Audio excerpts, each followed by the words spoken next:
Good afternoon, children. Today we are going to learn the lesson Evans tries an O level by Colin Dexter. So, children, this is a chapter of your English textbook, Vistas. So, this chapter is concerned about should criminals in prison be given the opportunity of learning and education? Okay, it it brings in our concern the question that should the criminals in the prison be given the opportunity of learning and education.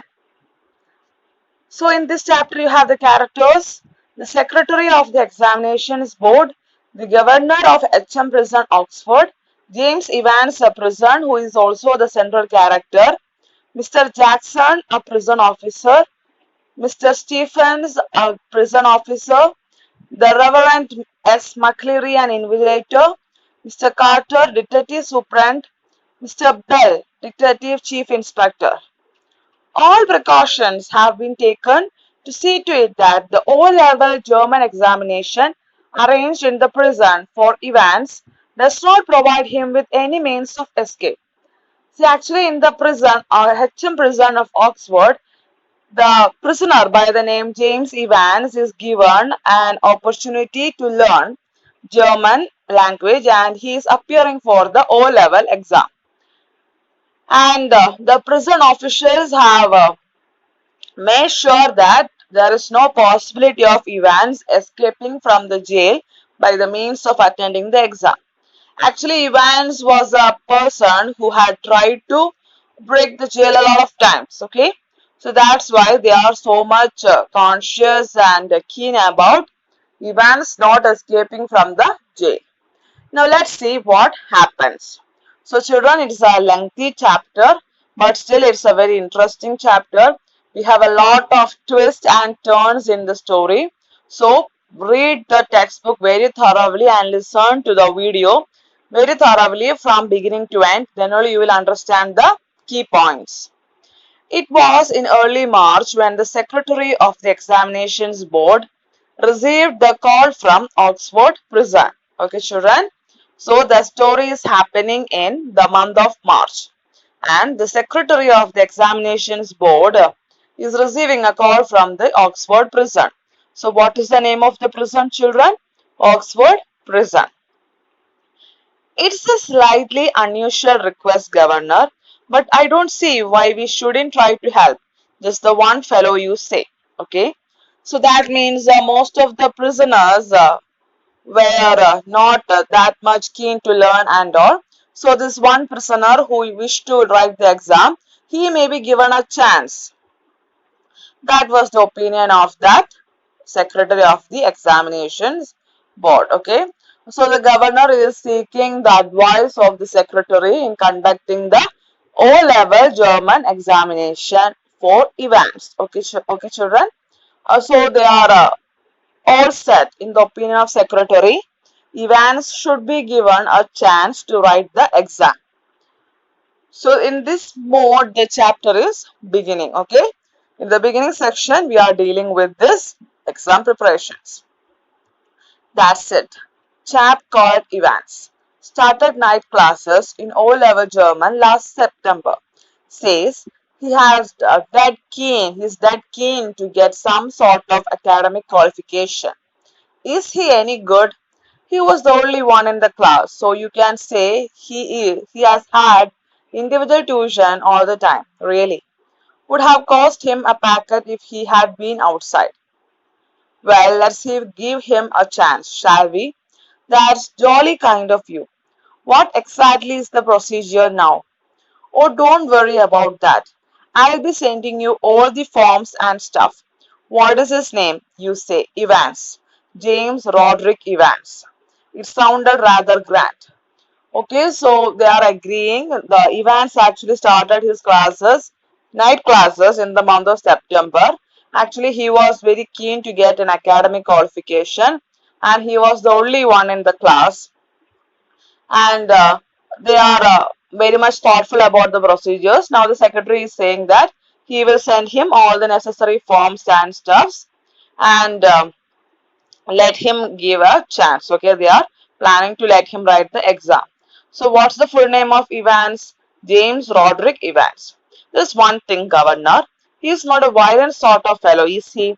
I don't want to know his criminal record or anything like that, but no, there is no record of violence. Quite a pleasant sort of chap, they tell me. Bit of a cut, really. One of the stars at the Christmas concert. Okay, so the secretary of the examinations board is making the inquiry whether James Evans is a violent sort of prisoner. And the governor says that no, he is not like that, not violent and all. It's a very pleasant chap. Imitations, the sort of thing. Mike Yarwood stuff. No, he's just a congenital kleptomaniac, that's all. The governor was tempted to add something else, but he thought better of it. He would look after that particular side of things himself. Presumably, said the secretary. You can arrange a room where, no problem. He is in a cell on his own. If you have no objections, he can sit the exam in there. That's fine. So actually, Evans was a kleptomaniac. Okay, children, underline the word kleptomaniac. What do you mean by kleptomaniac, children? See somebody who is stealing not by his own intentions. Okay. See in films also you may have seen kleptomaniac. Okay. They may steal the spoon items. Okay. They will be placing the hand on the table and eventually they will have some stuff like pen or pencil from the table. Okay. That unintentional thief and all we call them this kleptomaniac. And actually, the governor also wanted to add something, but he's stopping there. Okay. Now, the secretary is asking about the exam hall arrangement, which room they will arrange for the exam. And the governor said actually he is having his own cell and there's no problem. He can sit there and have the exam. And the secretary also said that it's fine. And we could easily get one of the parsons from St. Mary Max to invigilate if that is. So a parson, a priest from the church, St. Mary Max is coming for the invigilation duty for the exam that Ivan is going to write. Okay, children. What is the name of the exam? O-level German exam. And who is coming to have the invigilation duty? A priest from St. Mary Max. Okay, children. Yes. Fine, yes. They seem to have a lot of parsons there, don't they? The two men chuckled good naturally, and the secretary had a final thought. At least there is one thing. You shouldn't have much trouble keeping him. So actually in olden days and all know, this priest people and all know, they were very much sort of interested in going to the prison so that they can bring some transformation to the prisoners. You shouldn't have much trouble keeping him incommunicado, should you? The governor chuckled politely once more, reiterated his thanks and slowly cradled the phone. Evans. So he made sure, okay, the secretary is warning him that he should make sure that there is no communication device in that room, okay. He should not get any clues from any people outside, okay. And the governor is saying a thanks and he just paused the phone. And he's calling Evans, okay, children. So here we can see that the governor is not opening up. Okay, he is hiding something regarding the events that we will get to know when we proceed to the chapter. Okay, so the governor is calling Evans to let him know about the forthcoming exam and all about those schedules.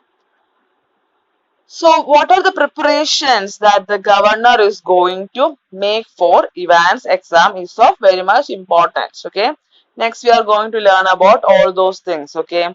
The exam hall preparations, the people who are in charge of conducting the exam, and all these things are very important. Evans the Break, as the prison officers called him. Thrice he had escaped from prison, and but for the recent wave of unrest in the maximum security establishments up north, he wouldn't now be gracing the governor's premises in Oxford. And the governor was going to make absolutely certain that he wouldn't be disgracing them. Not that Evans was a real burden, just a persistent nagging presence. He would be all right in Oxford, though the governor would see to it personally, and besides, there was just a possibility that Evans was genuinely Okay, children, so he was called, what was the nickname of Evans? He was called Evans the Great. Okay, children, tell me why he was called that. Because he had escaped from the prison 3 times. Okay, so he is not that a good boy and all. He had escaped from the prison 3 times. Okay, and nowadays he is not that problematic and all. And he thought that Evans will not cheat him, so the governor is doing all these things for him. And actually Evans not was not a real burden, okay, but he was a persistent nagging presence, a very irritating fellow, okay. And he thought that he will be all right in Oxford because there was a personal attention from the governor. And besides, there was just a possibility that Evans was genuinely interested in O-level German. Just a slight possibility. Just a very slight possibility.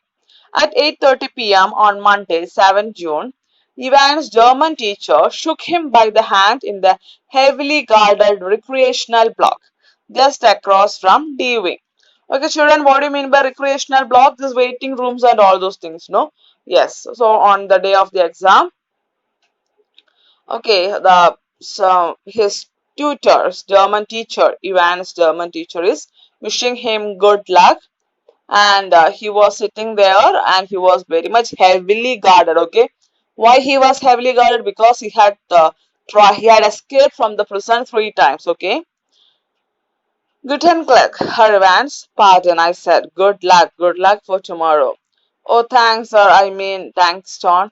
You haven't a cat and has chance of getting through, of course, but actually, Evans was not at all fully prepared for the exam, and when his teacher was greeting him, good luck, he was not even able to realize the meaning in German. So, the teacher is making a remark that you are not going to pass the exam and all, and he is very sure about it. Okay, by saying that he is going away. Okay, see, children, as far as the German language is concerned, actually the people know the languages, German, Latin and all those languages are a little bit tough to learn but very interesting. Okay, you have the provisions to learn it in your graduation studies and all. You must definitely try. Some words are very good. Okay, if you wish to have job in this Germany and all those things, you should learn the language. That is a very compulsory thing. I may surprise everybody, said Evans. Okay. Now Evans said, as you people, okay, say in the exam comes, I will score good marks and I will surprise everyone. At 8:30 the following morning, Evans had a visitor. Two visitors. In fact, he tucked his grubby string vest into his equally grubby trousers and stood up from his bunk, smiling cheerfully. Morning, Mr. Jackson. This is indeed an honor. Okay. So next day, that means on the day of the exam, morning at 8:30, Evans was having two visitors. Okay. And actually, Ivan was having a very shabby appearance from his night bed blanket and all. And who was the one visitor? It was Mr. Jackson. Okay. Who was Mr. Jackson, children? Jackson was the senior prison officer on D Wing. Okay. He was a senior prison officer, and he and Evans had already become warm enemies. At Jackson's side stood Officer Stephens, a burly, surly looking man only recently recruited to the profession. So, children, who was there along with Jackson? Stephens. Okay. So, what was the importance of Stephens? Actually, he was a newly recruited prisoner. Okay. Actually, he's a prison officer, but he's a fresh fellow. But as far as the Jackson is concerned, he was having some knowledge about Evans, and they were very good enemies also. Okay, very warm enemies. So that's the usage the author is giving us. So, who are the people who was entrusted with the duty of taking care of Evans by the governor? Yes, it was Jackson and Stephens. Okay, Jackson nodded curtly. And how is our little Einstein this morning then? Wasn't a mathematician, Mr. Jackson? I think I was a Jew, Mr. Jackson. Okay, children, see you have the picture of this vest that he was wearing. Okay, that is a dress that you can usually see in this prisoners and all. Not well properly dressed. That is what does it mean. Okay. Now Jackson is making fun of Evans by calling him Einstein. Now he's asking him, Einstein was a mathematician. No, what's the connection? Now Mr. Jackson said he was a Jew, okay? Now Ivan's face was unshaven and he wore a filthy looking red and white bobble hat upon his head. Give me a chance, Mr. Jackson. I was just going to shave when you bust in. Okay. So Jew, actually these Jewish people know they had some problems regarding their race and all. These racial issues are also implied by the sentences. Okay. Jackson is making fun of a Jewish fellow who was Evans. Actually, Evans' face was quite unshaven. Actually, he was wearing a big hat and all.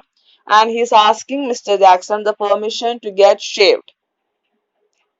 Actually, there's a possibility, that Evans may hide some weapons or some tools in this beard and all those things. Actually, the beard and all those things are not allowed in this prison ethics and all those things. No, they have these guidelines that they should be cleanly shaved and all. Okay, if you have seen the English films and all, you may notice that the prisoners, they don't used to have this long beard and all those things. Okay, they are very properly shaved and the dressing also they won't get anything to hide in their dress. That's the main thing, okay? But Evans was also against all these rules and regulations of the prisoner, okay? A very unworthy fellow he was. Okay, so that's all about the morning section. We are having Jackson and Stephens coming to Evans to check him up. Okay, what are the plans that Evans is having? So actually, they are entrusted with this duty by who will be that? A governor. Okay, the hat, you had the picture of that hat that Evans was wearing, the red and white bobble hat. Okay, yes. Which reminds me, Jackson turned his eyes on Stephens. Make sure you take his razor out of the cell when he has finished clapping that ugly mug of his. Clear, one of these days he will do us all a favor and cut his bloody throat. For a few seconds, Evans looked thoughtfully at the man standing ramrod straight in front of him. A string of Second World War medals proudly paraded over him.